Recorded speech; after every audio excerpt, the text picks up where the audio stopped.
મહીસાગર જિલ્લાના ખાનપુર તાલુકાના નરોડા ગામે આગથી પીડિત પરિવારને ગ્રામજનોનો સહયોગ એક જ દિવસે ₹29,843ની સહાય એકત્ર। મહીસાગર જિલ્લાના ખાનપુર તાલુકાના નરોડા ગામે અરમા ફળિયામાં રહેતા આદિવાસી સમાજના નરસિંહભાઈ ભુરાભાઈ મચ્છારના રહેણાંક મકાનમાં અચાનક આગ લાગવાની દુર્ઘટના બનતા ઘરવખરીનું તમામ સાધન સામગ્રી, અનાજ તેમજ ચાંદી બળી જતા પરિવાર પર આર્થિક સંકટ આવી પડ્યું હતું। પરિવારની પરિસ્થિતિને ધ્યાનમાં રાખી ગામના યુવાનો અને વડીલો દ્વારા સોશિયલ મીડિયા મારફતે એક અપીલ કરવામાં આવી હતી।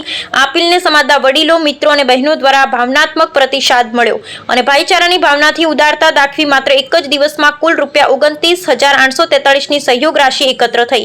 આ સહયોગ રાશિમાંથી પરિવારને એક મહિનાનું કરિયાણું, 50 કિલો ઘઉં, 25 કિલો ચોખા, દાળ, પરિવારના સભ્યો માટે 2 જોડી કપડાં તેમજ ઘરવખરી જરૂરી સાધનો અને વાસણો આપવામાં આવ્યા। ઉપરાંત નરસિંહભાઈને ₹14,000 રોકડ સહાય અર્પણ કરવામાં આવી। આ સહાય આપવા માટે ખાનપુર તાલુકાના અનેક સામાજિક કાર્યકરો અને ગ્રામજનો મોટી સંખ્યામાં ઉપસ્થિત રહ્યા હતા।